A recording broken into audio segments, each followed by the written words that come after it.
ta Bible dans le livre d'Apocalypse chapitre 13, verset 11 à 18.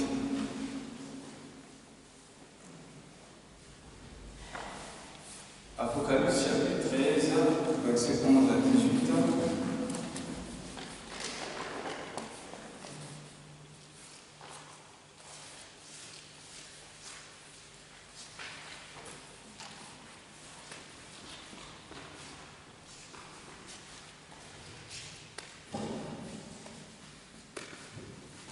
Qui a trouvé?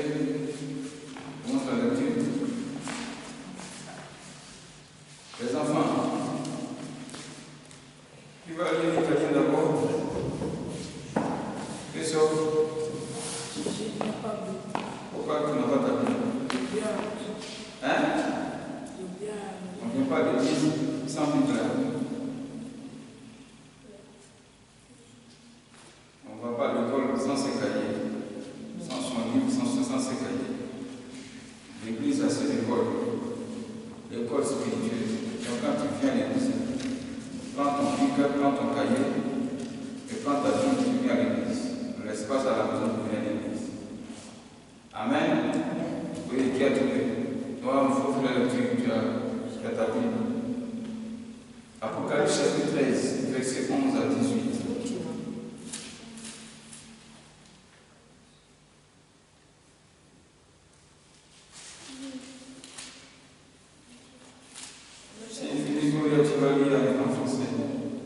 Apocalypse chapitre 13, verset 11 à 18.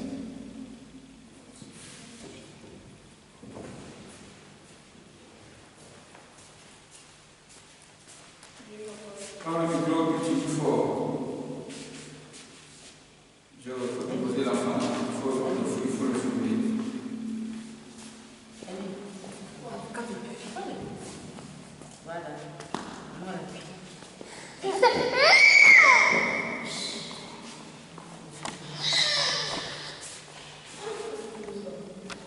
Apocalypse 13, verset 11 à 18.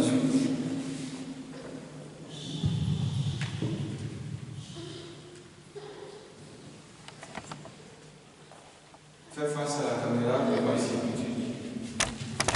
Apocalypse 13, verset 11 à 18.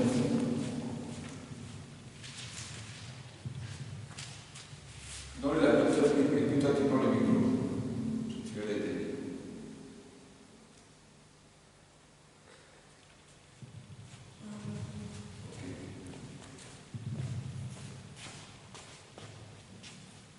Apocalypse 13, verset 11 à 18.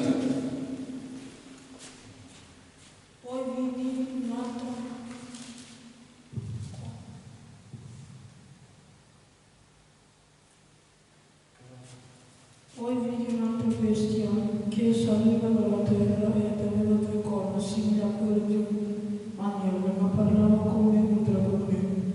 Essa esercitava tutta l'autorità della prima bestia davanti a lei e faceva sì che la terra e i suoi abitanti adorassero la prima bestia, la cui piaga mortale era stata guarita. E faceva grandi segni, facendo persino scendere fuoco dal cielo sulla terra in presenza dei uomini. E seduceva gli abitanti della terra per mezzo dei segni che le era dato di fare davanti alla bestia, dicendo agli abitanti della terra di fare un'immagine alla bestia che aveva ricevuto la ferita della spada ed era tornata in vita, e fu concesso di dare uno spirito immagine alla bestia, affinché l'immagine della bestia parlasse e far sì che tutti coloro che non adoravano l'immagine della bestia fossero uccisi. Inoltre sì che a tutti, piccoli e grandi, ricchi, poveri, liberi e schiavi, fosse posto un marchio sulla loro mano destra o sulla loro fronte, e che nessuno potesse comprare o vendere se non chi aveva il marchio o il nome della bestia o il numero del suo nome. Qui sta la sapienza di chi ha intendimento, conti il numero della bestia, perché il numero d'uomo e il suo numero è 666. Amen. Apocalypse 13, verset 11 à 18. Oui. trouver.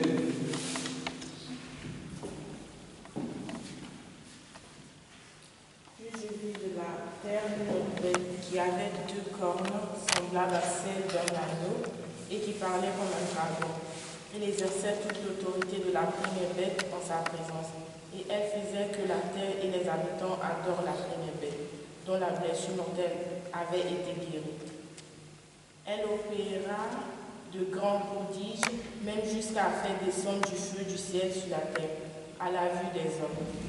Et elle séduisait les habitants de la terre par les prodiges qui lui étaient donnés d'opérer en présence de la bête, disant aux habitants de la terre de faire une image de la bête qui avait la blessure de l'épée et qui vivait. Et il lui fut donné d'animer l'image de la bête, afin que l'image de la bête parlât, et qu'elle fit que tous ceux qui n'adoraient pas l'image de la bête fussent tués. Et elle fit que tous, petits et grands, riches et pauvres, libres et esclaves, reçussent une marque sur leur main droite ou sur leur front, et que personne ne put acheter ni vendre sans avoir la marque, le nom de la bête ou le nom de son nom.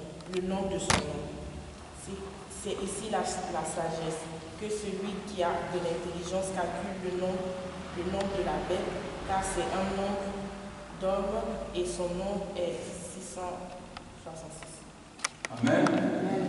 Gloire à Dieu. Voilà la parole de Dieu dans ce jour.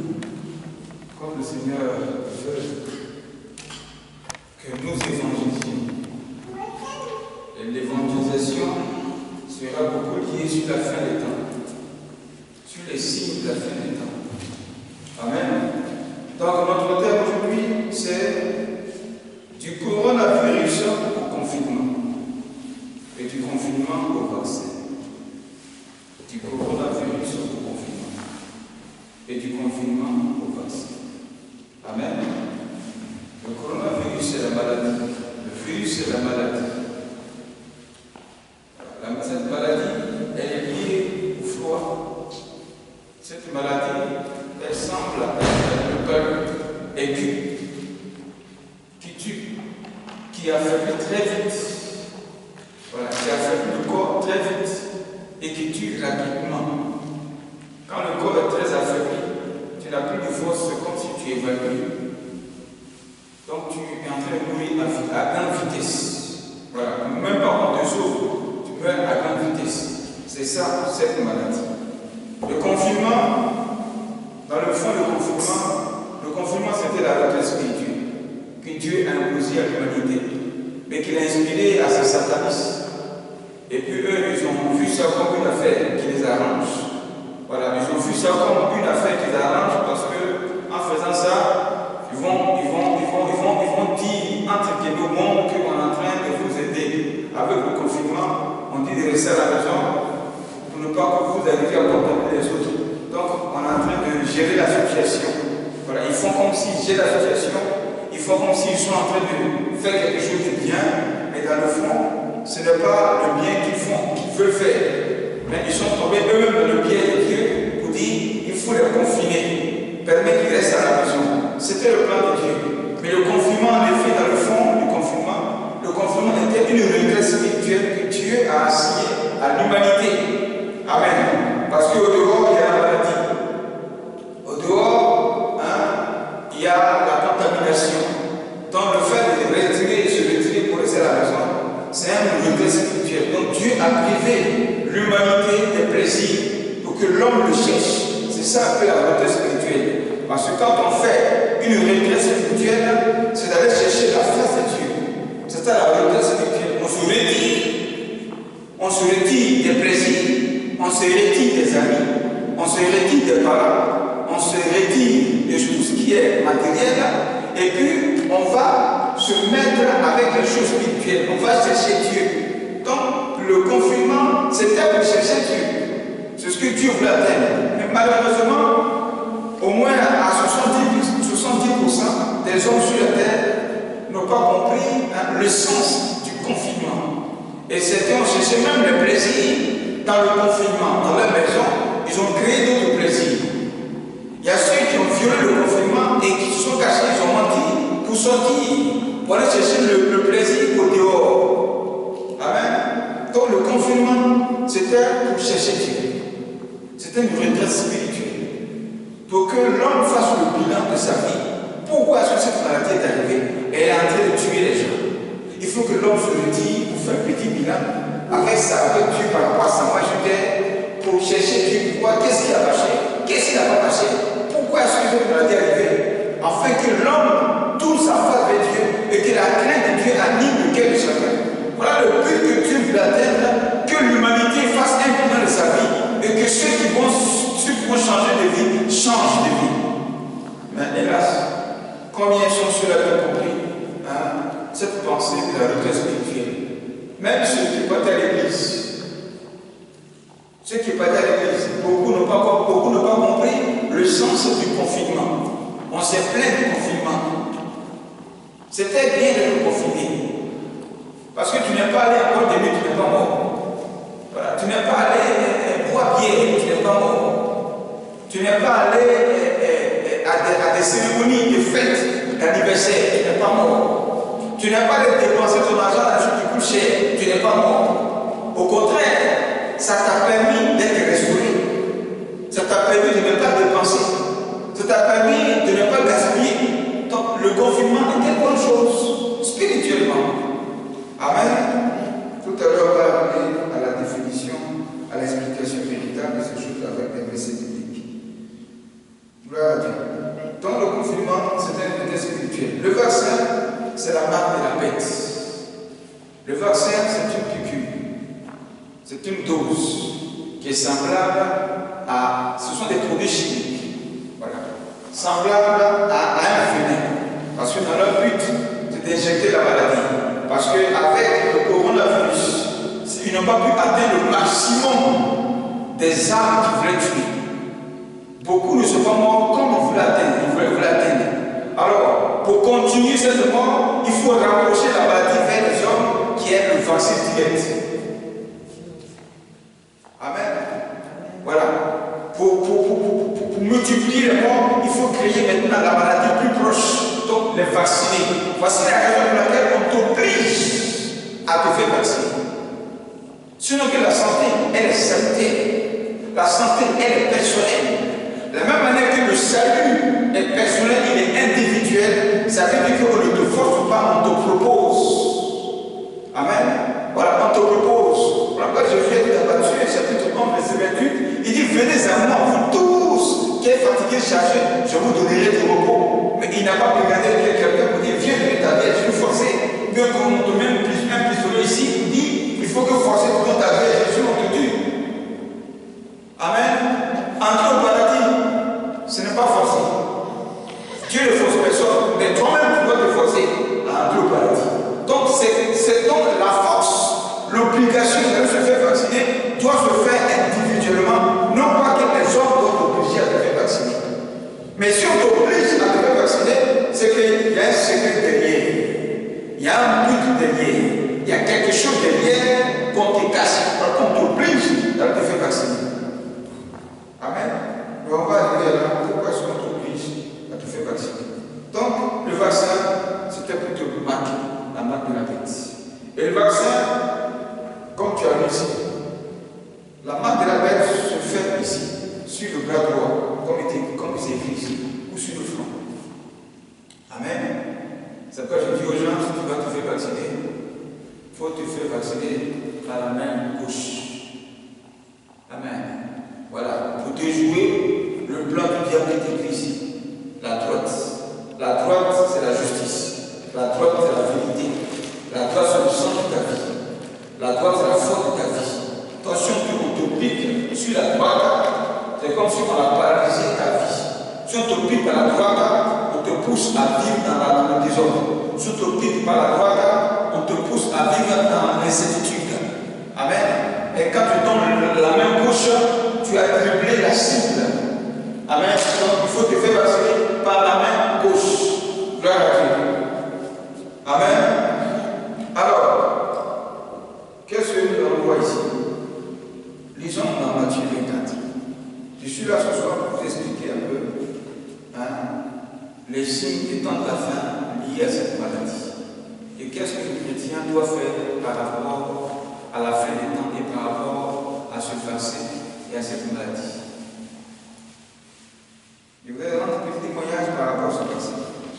Il y a un pasteur de collègue qui vit en Côte d'Ivoire, qui a eu un songe par rapport à ce vaccin de la fin des temps.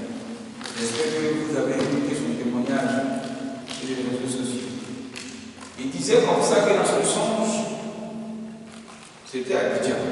Il voulait passer sur une voie et la route était balayée avec des policiers. Et ça contrôlait les gens, tous ceux qui passaient.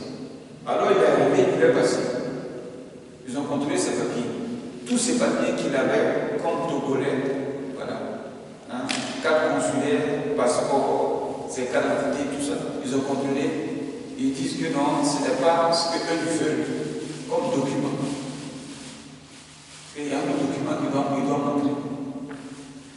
S'il n'a pas ça, il ne passe pas. Est-ce qu'il est vacciné? Amen. Voilà son songe. Ça, c'est Dieu qui lui parle dans son songe. Gloire à Dieu. Vous dire que c'est lié à ce qu'on vient de dire ici dans l'Apocalypse. Mais je vais vous expliquer pourquoi est-ce qu'on doit faire le vaccin et qu'est-ce que Dieu va faire si tu fais le vaccin. Et qu'est-ce que Dieu ne fait là-bas aussi par rapport à ceux qui ne sont pas chrétiens qui feront le vaccin. Amen. Dieu peut te sauver en faisant le vaccin. Parce que tu n'es pas en train de tenter Dieu. Mais c'est le monde qui est en train de te pousser à la mort. Et Dieu peut intervenir. Amen. Amen. Voilà. Donc, disons dans Matthieu 24, verset 20 à 22. Matthieu 24, verset 20 à 22.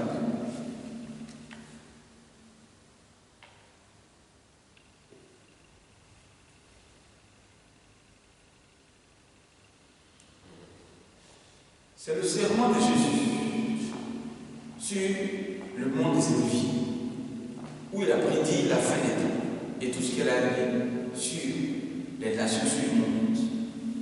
Alors il dit, priez pour que votre fruit n'arrive pas en hiver, ni un jour du sabbat, car alors la détresse sera si grande qu'il n'y a pas eu de pareil depuis le commencement du monde jusqu'à présent, et qu'il n'y en aura jamais plus. Et si ces jours n'étaient pas abrégés, personne ne serait sauvé, mais à cause de ceux qui ont été choisis, ceux qui ont donné leur vie à Jésus, à cause de ces jours seront abrégés. Amen.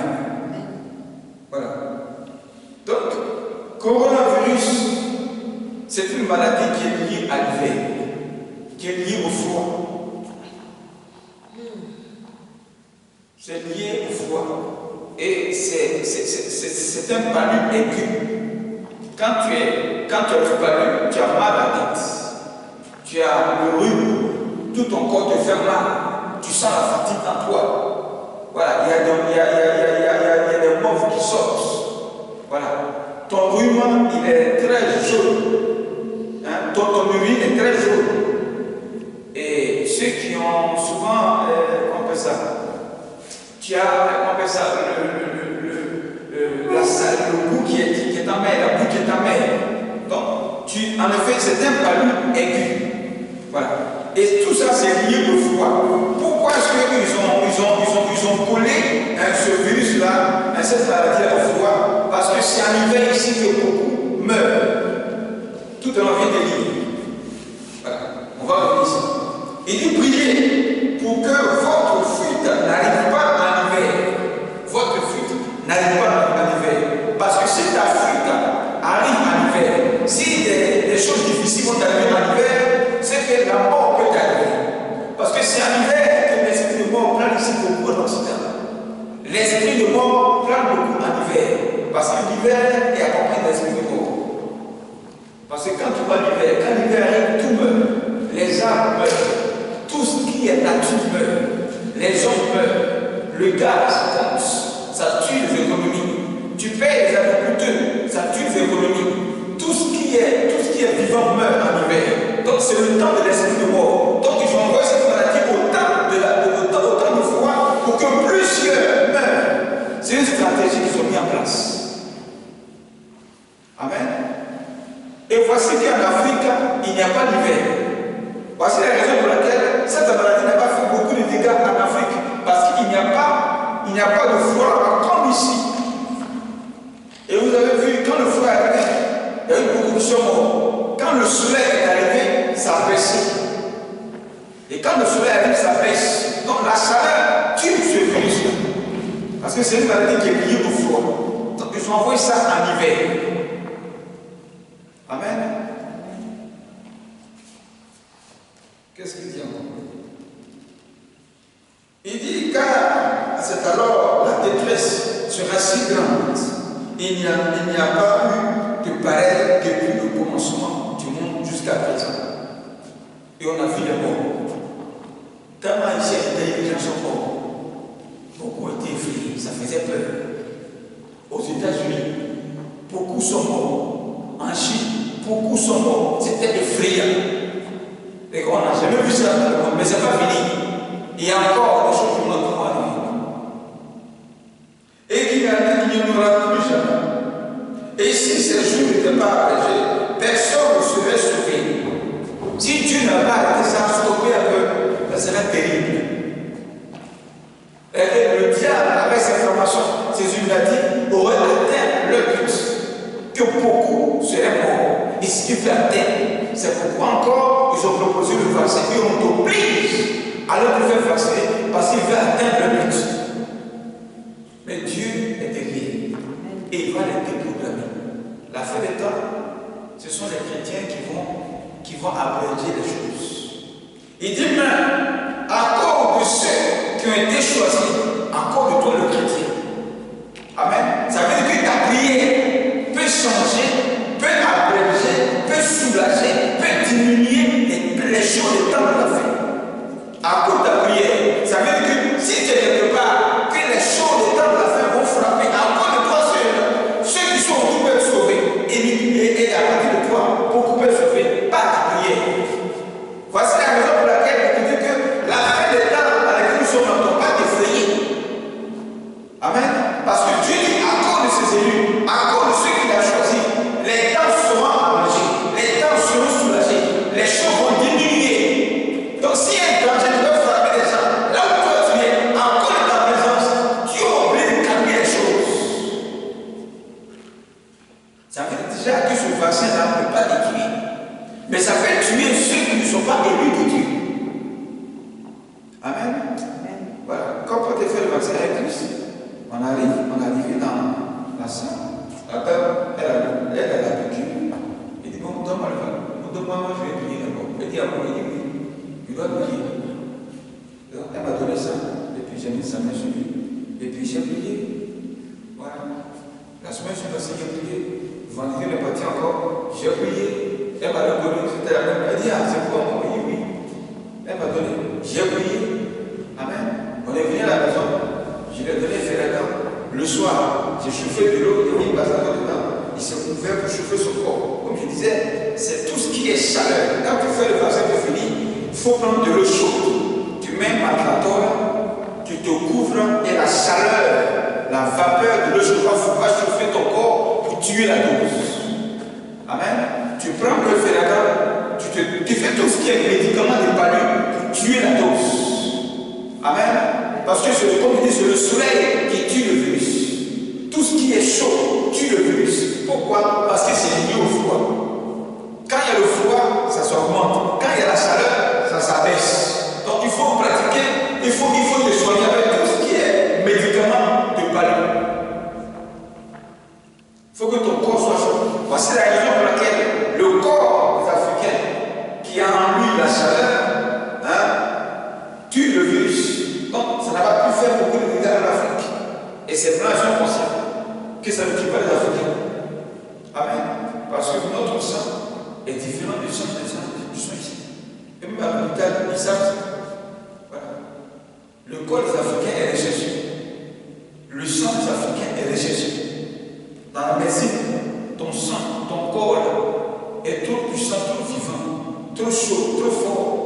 que la sœur. Amen. Voilà. Donc, voici ce qu'il faut faire. Donc, j'envoie ça en hiver pour atteindre beaucoup de morts. Ça faut dire. Le Dieu est vivant. Et le Seigneur compte sur toi. Et avec ta foi, le Seigneur fera de grandes choses. Voici la reine de la terre. Tu ne dois pas douter que les temps de la fin ne mettent pas en toi le doute et la peur. Ceux qui doivent avoir peur de la fin des temps, ce sont ceux qui ne sont pas élus de Dieu. Ceux qui n'ont pas accepté Jésus. Ceux qui n'ont pas donné leur vie à Jésus. Les temps de la fin seront contre eux et non pas contre toi. Amen. Parce qu'il déclare dans le psaume 34, verset 8, il dit l'ange et l'Éternel campent de ceux qui le craignent et ils arrêtent le danger. Ta crainte de Dieu, ta foi en Dieu peut te sauver des temps de la fin.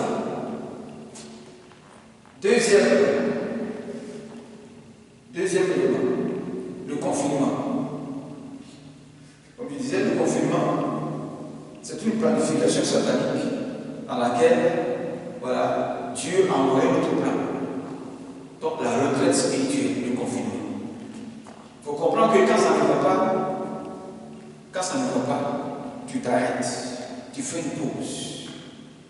Et le confinement, Dieu a mis pause au monde entier pour dire arrêtez-vous. Allez-y à la maison. Restez à la maison et réfléchissez un peu sur votre vie. Que chacun s'arrête un peu et qu'il pense à sa vie. C'est ça le confinement. Restez à la maison et puis réfléchissez un peu sur votre vie. Comment vous vivez? Comment vous fonctionnez? Qu'est-ce que tu as fait? Et puis la maladie est arrivée. Regarde ceux qui sont morts. Réfléchissez un peu et puis prenez une bonne décision. C'est ça le confinement.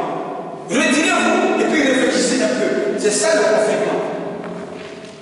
Retirez-vous et cherchez en moi Dieu, votre créateur. C'est ça le confinement. Retire-toi un peu et puis cherche la foi de Dieu. Donc la paix de Dieu. C'est ça le confinement. Retire-toi un peu les choses, les plaisirs de la terre et puis sois un peu spirituel. C'est ça le confinement. Mais dans le confinement, il y en a qui ont grossi même dans le confinement. Carrément, ils ont mangé et dormi. Carrément, ils ont cherché les plaisirs. Ils sont devenus plus charnels dans le confinement. On ne se renvoie pas dans le test spirituel pour grossir. Quand on va dans le test spirituel, on se prive des choses. Le confinement est un jeûne. Dans le fond spirituellement, le confinement est un jeûne. Parce que Dieu a privé le monde des choses qui sont en dehors. Quand on te prive de plaisir, c'est que c'est un jeûne. Amen. C'est ça le sens du confinement. Alors, voilà dans Nombre chapitre 12, verset 8 à 16. Nombre 12, verset 8 à 16.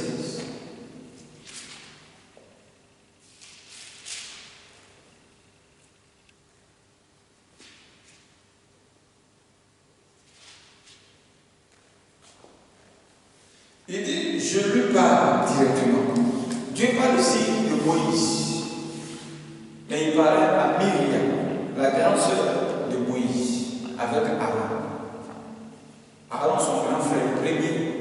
La deuxième, c'est Myriam. Les deux là ont parlé contre Moïse, parce que Moïse avait pris une femme éthiopienne. Il avait épousé une femme éthiopienne. Et les deux ont commencé à parler contre Moïse. Pour dire que ce n'est pas Moïse que Dieu parle, que eux aussi Dieu le parle. Et que ce n'est pas Moïse qui est prophète, eux aussi sont prophètes et prophétesses. Dieu a entendu ça, Dieu s'est mis en colère contre Myriam et contre Aaron. Maintenant, Dieu appelle les deux, il va les sermonner et il va les châtier. Qu'est-ce qui se passe? Au Nombre 12, verset 8 à 16. Il dit, je lui parle. Voilà, c'est Dieu qui lui dit, au verset 7. Il dit, ce n'est pas le cas avec mon serviteur Moïse. Il est fidèle dans toute ma maison. Je lui parle directement. Et je me révèle à lui sans énigme, sans vision, sans songe. Et il voit une représentation de l'Éternel.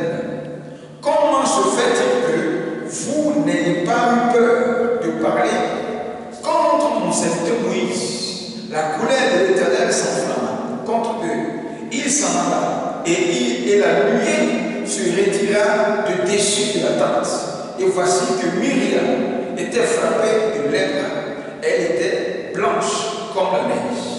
Aaron se tourna vers Myriam et vit qu'elle avait la lèpre.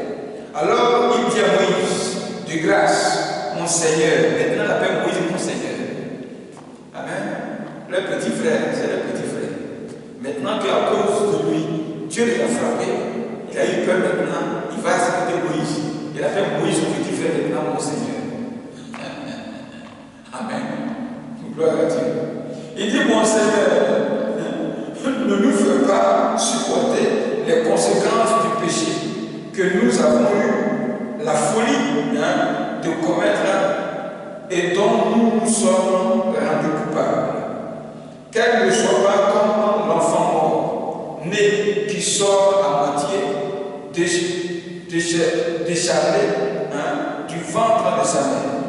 Moïse cria à l'Éternel en disant, ô Dieu, je t'en prie, guéris-la. Et l'Éternel dit à Moïse, si son père lui avait craché au visage, ne serait-elle pas pendue 7 jours? 7 jours d'un objet de honte, qu'elle soit enfermée 7 jours à l'extérieur du camp, après quoi on l'y réintégrera. Et Myriam fut enfermée 7 jours à l'extérieur du camp, et le peuple ne partit pas jusqu'à sa réintégration. Amen. Voilà ce que Dieu vient de faire. Dieu a confiné Myriam pendant 7 jours. Il a dit, mettez-la à l'écart à l'extérieur. Et qu'elle ne soit pas parmi les autres pour les condamner à sa lèpre, qu'elle se retire. Et que dans son retrait là, elle fasse un bilan de son injure, de sa mauvaise foi, de son orgueil, de son impolitesse, de son manque de respect contre Moïse, le roi de Dieu. Et qu'elle se repente. Si elle se repentit, c'est la plus consciente de son péché. Alors moi le dirai dans sa retraite, je vais la guérir. Donc ça c'est un confinement. Amen. C'est ce que Dieu a fait dans cette affaire de coronavirus. La lèpre, à la place de la lèpre, coronavirus a attaqué les gens. Les gens sont de mourir. On dit confinement, restez à la maison. Répentez-vous de vos péchés. C'est ce que Dieu a dit dans le confinement. Faites un bilan de votre vie. C'est ça le confinement. Tu n'as pas connu Jésus. Aujourd'hui, coronavirus a été, tu crains, tu as peur. Rédis-toi et pense à ta vie, donne ta vie à Jésus. C'est ça le confinement. Tu mangeais trop, tu grossissais, la maladie vient de te tuer. Aujourd'hui, rédis-toi, sois confiné et puis arrête de manger. Il faut jeûner un peu, sois un peu spirituel. C'est ça le confinement. Pas un peu conscient des temps de la fin. C'est ça le confinement. Pour vous dire que les temps de la fin sont des temps spirituels. Amen. Les temps de la fin, ce ne sont pas les temps où on doit être distrait. Non, ce n'est pas les temps de la distraction. Est-ce que vous comprenez ça? Les temps de la fin sont des temps dangereux. Et quand il y a un danger, on arrête automatiquement tout ce qui est distraction. Mais si on dit qu'il y a un danger et puis on est distrait, qu'est-ce qui va se passer? Dites-moi. On dit qu'il y a un danger qui arrive dans la vie. Et toi, tu es distrait. Qu'est-ce qui va t'arriver? Hein? C'est pas la mort. C'est la mort qui arrive. C'est ça les temps de la fin. Les temps de la fin seront effrayants. Les temps de la fin seront inquiétants. Les temps de la fin vont faire très peur. Les temps de la fin vont troubler les gens. Les temps de la fin seront terrorisants. Et tout ça là, il y en a qui vont rester dans la distraction. Non, il faut que le confinement arrive. Et ce n'est pas fini, il y aura encore des confinements. Dieu cherche qui va prendre conscience de sa vie sur la terre. Parce que l'enfer et le paradis existent. Où ton âme ira, commence à réfléchir maintenant. Comment tu vis ta vie sur la terre, commence à penser à ça. Dans ce temps de la fête qui arrive, ce n'est pas les temps où on doit chercher à boire. Ce n'est pas les temps où on doit chercher à fumer la cigarette. Ce n'est pas les temps où on doit chercher à fumer la drogue. Ce n'est pas les temps où on doit chercher à appuyer et à sortir, à te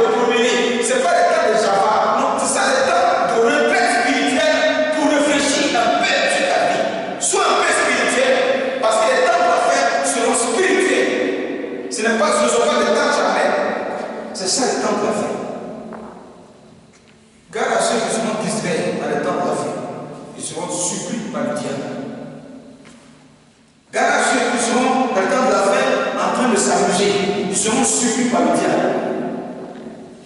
Garde à ceux par rapport au temps de la fin qui vont prendre conscience et qui vont avoir l'esprit d'amusement. Ils seront surpris par le diable.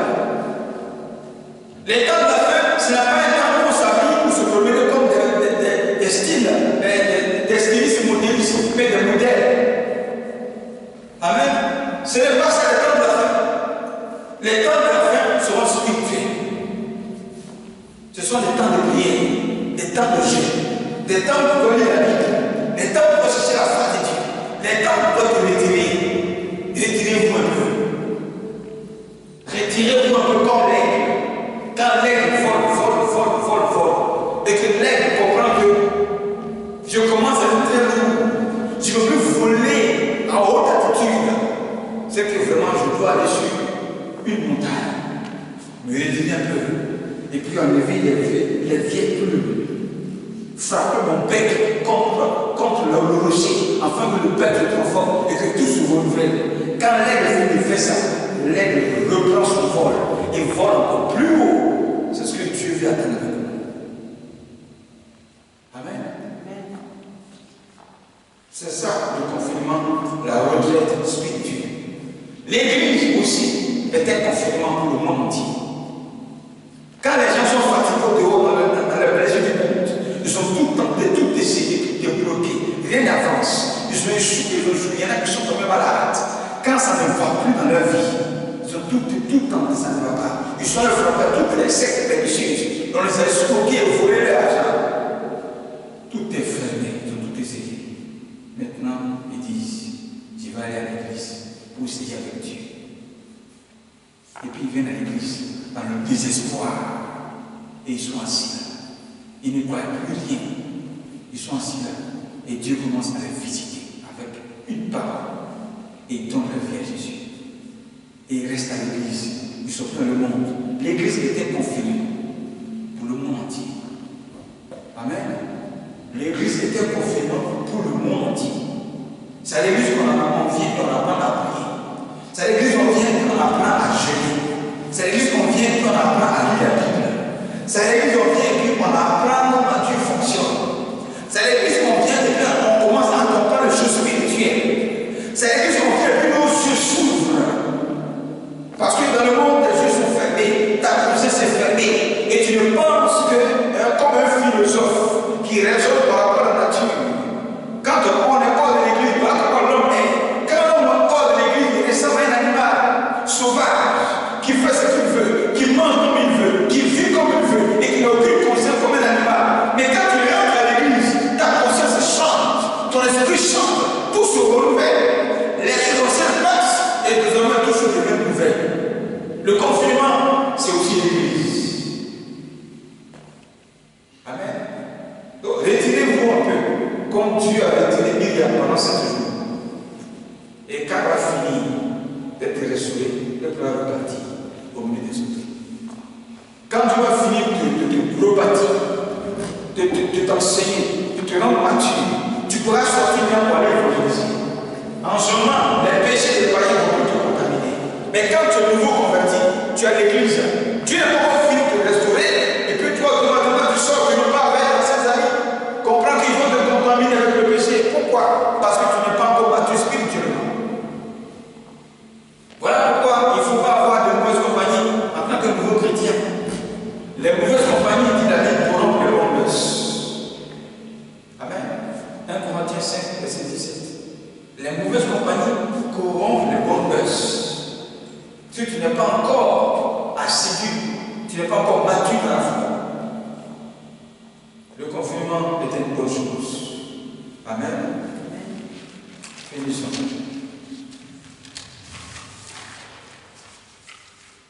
Troisièmement, le vaccin. Le vaccin, comme je disais, c'est la marque de la bête. Le vaccin, c'est le symbole de la marque de la bête. Et la marque de la bête, comme on a vu, ça a commencé par les tatouages. Amen. Les tatouages, c'est la marque de la bête. Tous les tatouages que les gens font, à 90%, c'est lié à l'image des animaux que les gens font sur leur corps. Il y en a qui font le serpent. Ils pensent que, j'ai vu un jour un Italien ici, dans un magasin.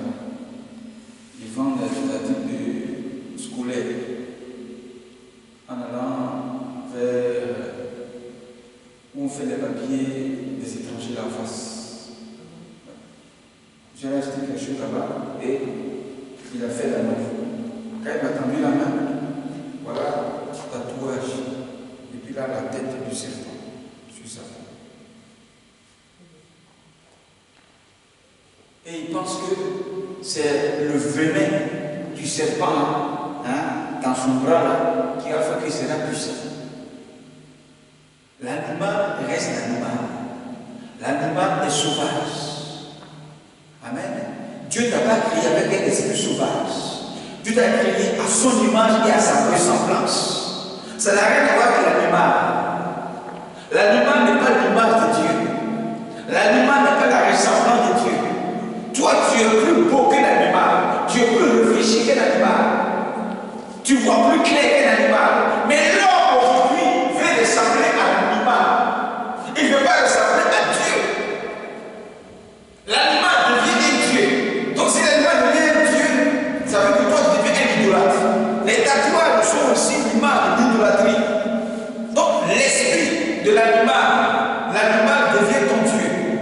Amen. Donc ça veut dire que ta vie aura une vie sauvage.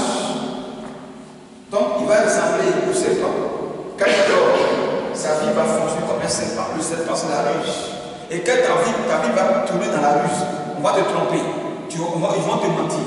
Ta vie sera une vie comme ça. Une vie sans sens. Tu vas te plaindre que c'est les hommes qui font que ta vie ne marche pas. Alors que c'est le serpent que tu as vu dans ta vie là, qui te fait ça. Il y en a qui mettent le dragon ici. Le dragon crache du feu. Ça veut dire quoi? Les paroles blessantes, les paroles méchantes, tu parles mal, tu attaques les gens, tout ce que tu sors de ta bouche, c'est mauvais. Et là, qu'est-ce qui se passe? Tu as envie de repousser les hommes, que Dieu est venu bénir ta vie. Pourquoi? Parce que tu as invoqué l'esprit du dragon dans ta vie. Donc tu vas être fort comme le dragon, alors que le dragon, c'est un animal qui ne contrôle pas la force qui est en lui. Il y en a qui mettent le papillon, les femmes qui mettent le papillon ici sur leur nez, papillon sur les cuisses. Le papillon c'est un insecte qui se promène, qui ne reste jamais en place. Le papillon, dans le papillon, c'est tout l'esprit de la prostitution, l'esprit du vagabondage, l'esprit de l'instabilité. Le papillon n'est jamais en place. Non, le papillon se promène. Donc, si une femme invoque l'esprit papillon sur sa vie, ça veut dire quoi? D'abord, en tant que femme, tu n'auras jamais un homme stable dans ta vie. Les hommes vont passer dans ta vie comme des gens qui se promènent. Donc, tu iras toujours de désespoir en désespoir. Ta vie n'aura jamais de stabilité. Amen. Donc, les esprits qui sont dans ces animaux-là accompagneront tous ceux-là qui vont les invoquer sur leur vie. C'est ça la part de la bête. Au commencement, on appelle les animaux. Le dragon, la bête, le léopard, le dragon, le lion et le léopard, et beaucoup d'autres animaux. Donc, la marque de la bête d'abord, c'est une adoration satanique. Et celui qui adore l'animal devient un idolâtre. Donc ça commençait par les tatouages. Et ceux qui ont commencé les tatouages, c'était les militaires. Les militaires, pourquoi? Parce qu'ils étaient beaucoup dans la forêt. Ils vont dans la forêt pour faire les entraînements. Et c'est dans la forêt là qu'ils ont découvert la puissance qui était dans certains animaux. Et ils ont commencé à mettre ça sur leur corps pour être fort pour aller en guerre. Voilà comment les tatouages ont commencé à prendre le monde entier. C'était les militaires qui ont envoyé les tatouages à partir des camps militaires. C'est pourquoi tu peux voir sur les avions des dessins d'un animal sur un avion, dessin du dragon sur la gendarmerie. La gendarmerie, ils ont leur symbole. C'est le léopard. C'est le léopard ou le dragon? Gendarmerie. Léopard. Voilà. C'est tout ça. C'est les militaires qui ont envoyé ça. Qui ont envoyé ça. Et ça a pris partout. C'est pas bon. Ta force se trouve en Dieu. C'est pas dans un animal. Tu ne seras jamais puissant comme un animal. Dieu est plus puissant que l'animal. Parce que c'est Dieu qui a créé l'animal. Il est mieux de saisir le Créateur qui détient la puissance de toutes ces choses au lieu de saisir celui que Dieu a créé. L'animal est pas décidé de Dieu pour chercher l'animal pour que tu sois puissant comme l'animal. Donc arrêtez le tatouage. Et si tu as déjà fait un tatouage, il faut briller contre l'esprit qui anime cet animal dans ta vie. Parce que cet animal va te posséder. Et tant qu'il te possède, tu es comme un esclave de ta vie n'avancera pas. Amen. Lisons ça. Apocalypse chapitre 4. Et on a déjà lu ça. On a déjà lu ça. C'est chapitre 13. On a lu non. On a lu non. Voilà, on était maintenant dans. Est-ce qu'on a lu ça, Apocalypse? Apocalypse, c'est chapitre 13, on a lu par 4. Chapitre 13, verset 11 à 18. Voilà. Donc quand tu lis ça, on n'a pas de chiffre de la bête. 666. Le chiffre 6, c'est le chiffre de l'homme. Parce que Dieu a créé l'homme le 6e jour. Amen. Le 6e jour. L'homme, c'est la chair. L'homme, c'est le péché. L'homme veut vivre comme il veut. Vivre comme un être humain. Mais non pas comme Dieu. Donc le diable récupère le jour de la création de l'homme. Le 6, qu'il a fait en 666. Donc que l'homme vive 3 fois comme un pécheur, qui vit 3 fois comme un homme charnel, qui vit 3 fois un désobéissant à Dieu, qui vit 3 fois plus que Dieu lui demande. Que l'homme persiste dans le péché 3 fois, c'est ça, 666. Que l'homme ignore Dieu 3 fois. Que l'homme oublie Dieu 3 fois. Que l'homme demeure incrédule 3 fois. C'est ça, 666. Que l'homme se retrouve de Dieu 3 fois. Que l'homme s'éloigne de Dieu 3 fois. C'est ça, 666. L'homme est né, l'homme a été créé le 6e jour. Et le 7e jour, Dieu se repose. Amen. Le chiffre de la bête, 666. Quand vous regardez Vodafone c'est 666. Est-ce que vous savez ça? Hein? Le signe, ils ont fait une goutte qui est seulement une goutte d'eau. Hein? Ça vient comme ça. Une goutte d'eau, comme une virgule, pardon, une virgule. C'est 6 qui est là. Vous n'avez pas remarqué ça? Vous n'avez pas remarqué ça? Vodafone, le symbole, c'est comme une virgule. C'est 6 qui est là. La bière 33, il y a 2 virgules comme ça. C'est 666 qui est là. Amen. Voilà, il y a beaucoup de choses comme ça. Et la voiture Range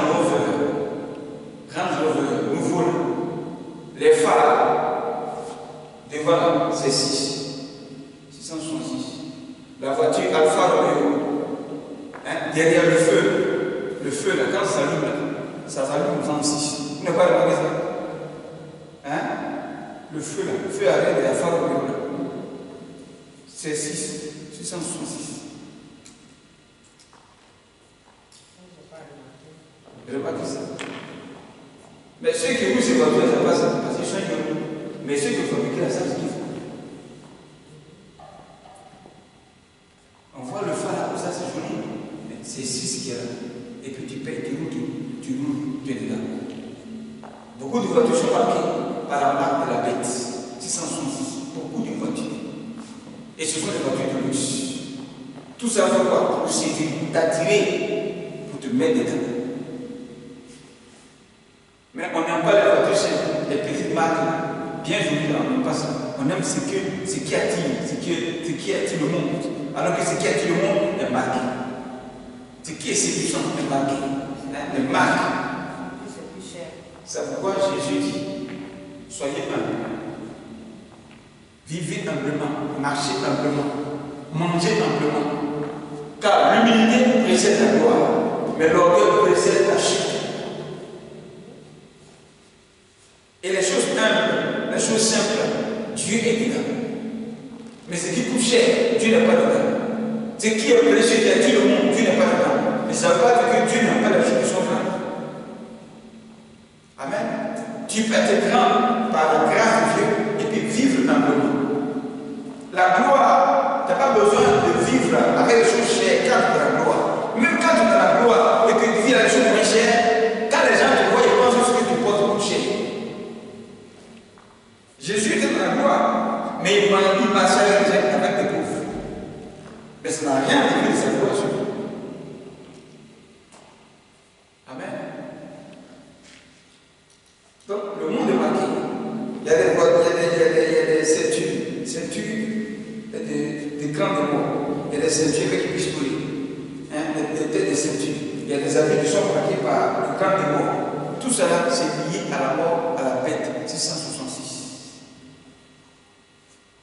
Comment faire pour que l'homme vive une vie sauvage, une vie loin de Dieu? C'est pourquoi que les griffes ne t'effraient pas, que les marques ne t'attirent pas. Parce que ces marques sont marquées. La marque Lacoste avec le caïman, c'est la bête. Et ça, on aime ça, on aime ça. La marque est Nike, c'est 666. C'est 6 sont comme ça, Nike, c'est 6 qu'il y a. Et vous voyez, vous ne connaissez pas le Nike, c'est virgule, non? C'est 6 qui est là. 666. Mais ceux qui payent là ne voient pas ça, n'ont pas le yeux pour voir.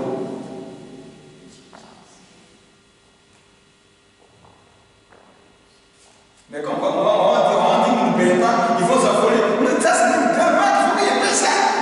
Tout le monde a passé, tout le monde pense ça. Parce que tu dois pas payer. Mais est-ce que tu sais ce que ça veut dire? Tu dis c'est vrai.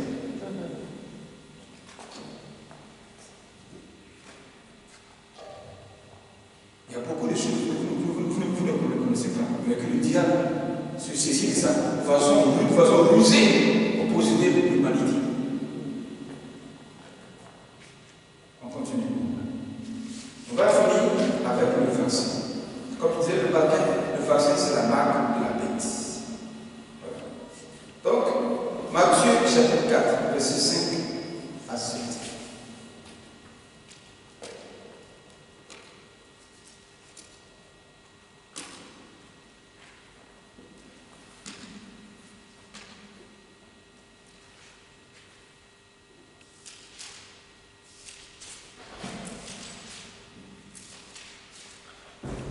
Matthieu 4, 5 à 7. Il dit, le diable le transporta alors dans la ville sainte, le plaça au sommet du temple et lui dit, si tu es le Fils de Dieu, jette-toi en bas. En effet, il est écrit, et il donnera des ordres à ses anges à ton sujet, et ils te porteront sur les mains de peur que ton pied ne heurte une pierre. Ça, c'est Satan qui parle à Jésus comme ça. Amen. Et Dieu a dit ça. Mais ce n'est pas dans le contexte dans lequel lui vient que Dieu a dit. Pour que le diable piège, il se saisit de la parole de Dieu et il la renverse contre toi. Donc il te piège avec la Bible. Voilà comment le diable fait. Il te piège avec la parole de Dieu. Alors que chaque verset est dit, est déclaré dans un contexte bien donné. Donc le diable prend la parole et puis il renverse le contexte dans sa faveur. Et puis tu fais voir que c'est toujours la parole de Dieu dans son contexte. Donc tu peux faire. C'est la volonté de Dieu. Faire, il n'y aura rien. Mais Jésus a compris le contexte. Amen. Jésus a compris le piège que Satan veut le tendre. Lisons Matthieu 4, 5 à 7. Le diable transporta alors dans la ville sainte, le plaça au sommet du temple et lui dit, si tu es le Fils de Dieu, jette-toi en bas. En effet, il donnera des ordres à ses anges. Ce verset-là se trouve dans Psaume 34, verset 8. Il dit l'ange de l'Éternel campe autour de ceux qui le craignent et il les arrête du danger. C'est ça, Satan a pris, et puis il est venu le piéger ici. Ça se trouve aussi en 91 aussi. Voilà. C'est ça, il a pris que tes anges, ces anges vont te secourir. Et il prend ça pour le piéger. À ton sujet. Et ils te porteront sur les mains de peur que ton pied ne heurte une pierre. Jésus n'a pas le répondre. Jésus lui dit, il est aussi écrit, tu ne provoqueras pas le Seigneur ton Dieu. Ça veut dire que tu ne tenteras pas le Seigneur ton Dieu. Ça veut dire quoi? Pas parce que Dieu est avec toi, qu'il a dit que ses anges te gardent, que toi tu vas provoquer les sorciers. Pas parce que Dieu est avec toi que tu vas provoquer des scandales. Pas parce que Dieu est avec toi que tu vas provoquer des disputes. Pas parce que Dieu est avec toi que tu vas provoquer des parades. Pas parce que Dieu est avec toi que tu vas vouloir faire du mal à ton prochain. Non, non. Dans ce cas, Dieu ne sera pas avec toi. Et il va te laisser et tu vas mourir. Pas parce que Dieu est avec toi, donc tu vas faire exprès d'aller pécher. Parce que les autres l'ont fait, rien n'est arrivé. Moi aussi, je peux faire. Attention, et toi là, c'est pas la même chose. Est-ce que eux, ils craignent Dieu? Toi, tu crains Dieu, tu es enfant de Dieu. Eux, ils sont pas enfants de Dieu. Ils ont fait, rien n'est arrivé. Mais rien n'est arrivé pourquoi? Parce que Dieu sait que ceux-là ne craignent pas. Donc, il est fait grâce pour que à travers la grâce, ils arrivent à prendre conscience un jour pour se convertir. Voilà pourquoi rien n'est arrivé. Mais toi, tu es conscient, tu connais la parole, tu fais exprès et tu pêches expressement. Et quand tu pêches expressement, alors ton esprit va t'arriver. Voilà. Quand tu sais que le chemin que tu empruntes est dangereux, tu es conscient, tu connais, mais tu fais exprès de passer là-bas, tu ne le sais pas pour toi. Amen. Ça veut dire quoi? Le vaccin, tout le monde est conscient que c'est pas bon. Tout le monde sait ça. Mais on t'obligera à aller le faire. C'est écrit dans Apocalypse. Lisons ça. Vous allez voir. La marque de la bête sera forcée. Lisons Apocalypse 13, 11 à 18. C'est écrit qu'on va te forcer. Et c'est ce qui a pu se passer. Donc si on te force, pendant que toi tu disais que c'est pas bon, ce n'est pas de ta force. En ce moment, Dieu a oublié d'intervenir pour te sauver, toi son enfant, de te guérir. Parce que le but c'est de te tuer. Mais ils vont te piquer, tu vas prier. Et Dieu ne permettra pas que la mort t'arrive. Pourquoi? Parce que tu n'es pas en train de tenter Dieu, mais c'est le monde qui te pousse à la mort. Alors dans ce cas, Dieu a oublié d'intervenir. Ça veut dire quoi? Tu es dans un véhicule. Tout à coup, un accident arrive. Est-ce que c'est toi qui as provoqué l'accident? C'est pas toi. Et comme c'est pas toi qui as provoqué l'accident, c'est un pied de l'ennemi. Quand tu vas dire Seigneur Jésus, sauve-moi, automatiquement le Seigneur te sauve. Pourquoi? Parce que tu n'as pas tenté Dieu. Amen. Voilà comment Dieu peut te sauver. Mais quand tu fais exprès de faire la chose, sans qu'on ne te force, sans qu'on ne te donne un piège, là, en Dieu ne peut rien faire pour toi. Amen. Lisons ça. Tu vas comprendre que le vaccin là, c'est forcé et c'est pas toi. Et si tu le fais, Dieu va te sauver. Parce que tu n'es pas en train de tenter. Apocalypse 13, verset 11 à 18. Voilà. Il dit ensuite, je vis.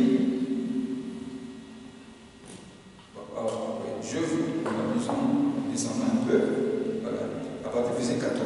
Il dit, elle égarait les habitants de la terre par les signes qui lui étaient donnés, accomplis en présence de la bête. Elle leur disait de faire une image de la bête qui avait été blessée par l'épée et qui avait survécu. Elle reçut le pouvoir d'animer l'image de la bête, afin que cette image puisse parler et faire tuer tous ceux qui n'adoraient pas.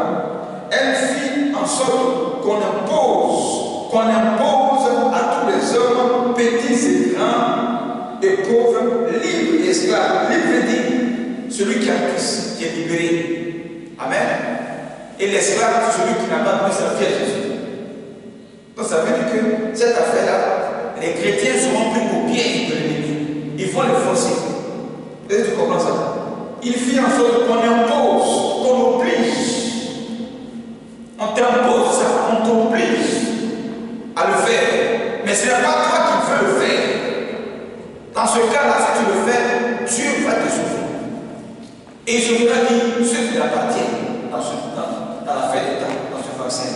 Mais si tu n'appartiens pas au Seigneur, ou bien tu es à l'église, mais tu vis mal, tu t'en fous de Dieu. Tu vis comme les autres. Dieu ne se va pas toi. Parce que là, tu fais exprès de vivre mal. Amen. Libre et esclave, une marque sur leur main droite ou sur le front. Gloire à Dieu. Voilà pourquoi j'ai dit il faut le vaccin sur la main gauche, sur le bras gauche. Parce que le diable aussi va marquer les gens sur le bras droit. Ça veut dire quoi? Il faut déjouer le plan. Amen. Et tu donnes la signification de la main droite. C'est la justice, la vérité, le sang de ta vie, le chemin de ta vie, la loyauté, la sanctification, la propreté, tout ce qui est droit, tout ce qui est juste de ta vie. C'est ça la main droite. Donc, si on blesse ta main droite, on tue ta main droite, qu'est-ce qu'on fait? On arrête la descente de ta vie. On paralyse ta vie. On t'oblige à marcher dans le désordre. Amen. Donc, dans Matthieu 4, 5, le diable aussi va perdre ce qu'il voulait faire à Jésus. Donc, il veut dire à Jésus de provoquer Dieu, de tenter Dieu. Jésus dit, tu ne tenteras pas l'Éternel ton Dieu. Dans le verset que tu vas faire, tu n'es pas en train de tenter Dieu. Amen. Et comme tu n'es pas en train de tenter Dieu, tu pries avant de faire le verset à la maison. Quand tu arrives dans la salle, dans la cellule où on va te piquer là, prends le verset dans ta main droite et puis déclare les paroles que tu détruis tout ce qui est envoûtement satanique, des francs-maçons, des illuminatis, tout ce qui est maladie, tout ce qui est malade envoûtement dans ce verset soit détruit au nom de Jésus. Et puis on te pique sur le bras gauche. Tu viens à la maison, tu te traites comme si tu avais le palais pour tuer la dose. Est-ce que c'est compris? Hein? Et il faut le faire avec foi. Donc, comme je disais, le verset que Satan a pris pour piéger Jésus, c'est Psaume 34, verset 8. Il dit l'ange de l'Éternel campe autour de ceux qui le craignent et il les arrache du danger.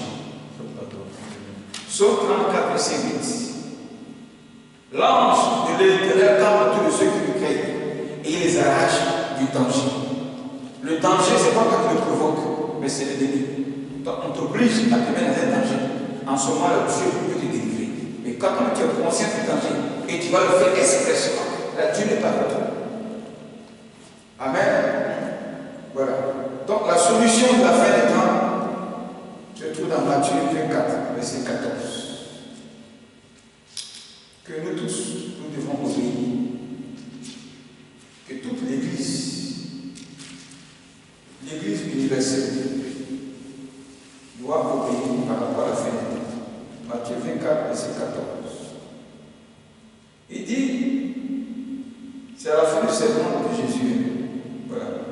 Il dit, cette bonne nouvelle du royaume sera proclamée dans le monde entier pour servir de témoignage à toutes les nations. Alors viendra la fin. Amen. La fin des temps va arriver lorsque on aura fini de prêcher l'évangile.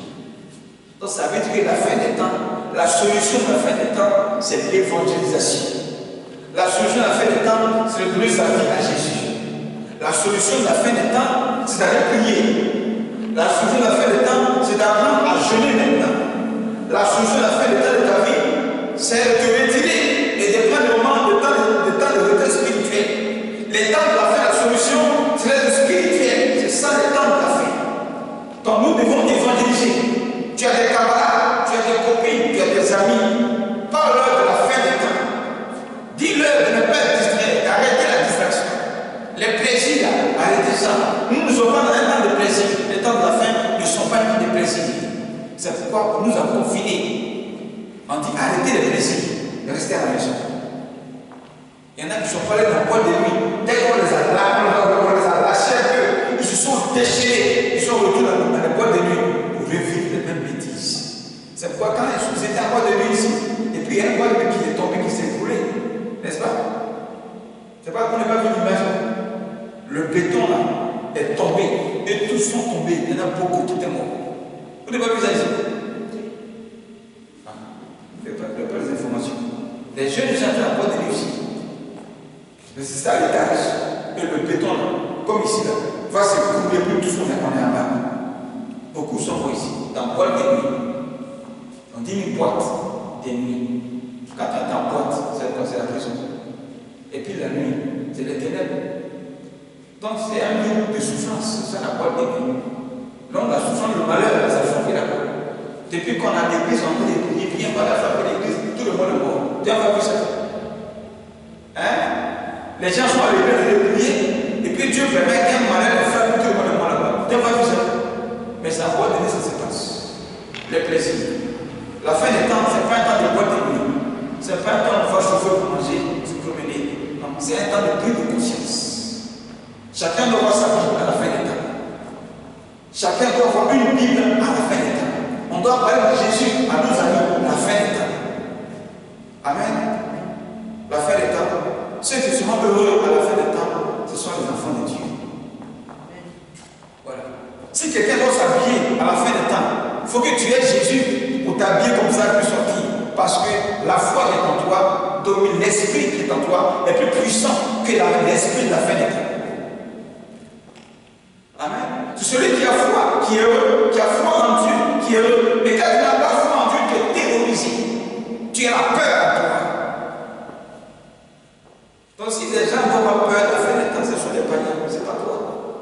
Donc quand ils te voient, tu es bien habillé, tu es joyeux, malgré que vraiment il y a la terreur à cause de la fin des temps, tu es tranquille. Ils vont s'approcher pour te demander, mais avec tout ce qui se passe à toi, tu es serein, tu es bien comme ça, dis-moi comment tu fais. C'est là maintenant tu vas lui parler. Oui. Pendant que tout le monde a peur, c'est effrayant, toi tu es tranquille. On te voit, tu es bien habillé, tu es tranquille. Comment tu fais? Ah oui, la fin des temps, ça doit effrayer les païens, non pas toi. Oui. Tu as ta Bible, tu es tranquille, tu leur parleras de Jésus. Et quand ils te voient, ils ne vont pas douter, ils savent ce qui se passe. Et ils te voient que la situation là n'a rien à voir avec toi. Que toi-même tu mets la situation. C'est qu'on va te suivre. C'est ça la fin des temps. Voilà le secret de la fin des temps. Quand on finira de prêcher l'évangile, alors viendra la fin. Viendra la fin. Ça veut dire que Dieu maîtrise la fin des temps. Ce n'est pas Satan qui gouverne ce monde. Mais Satan veut faire croire au monde entier que c'est lui le maître de ce monde. Amen. Mais Dieu permet la fin des temps pour que plusieurs se convertissent. Parce que quand l'homme a mangé, il est rassasié, il a son travail, il a l'argent à son compte en banque, il est bien habillé, il grossit, pour lui, tout va bien, c'est le paradis sur la terre. Mais il n'a qu'à tout perdre un coup. Ah, il va commencer à chercher Dieu. Parce que le plan que Dieu a fait, quand les temps ça va chauffer, le monde, les gens vont oublier leur compte en banque, ils vont commencer à chercher Dieu. C'est ce que Dieu veut atteindre. C'est ce que Dieu veut atteindre. Amen. C'est ce que Dieu veut atteindre. Donc la fin des temps là, c'est un temps de prise de conscience pour les païens et un temps de manifester plus de foi pour les enfants de Dieu. Et à cause de la foi qui maîtrise la succession, beaucoup se convertiront. On va gagner par l'évangile. Lève-toi.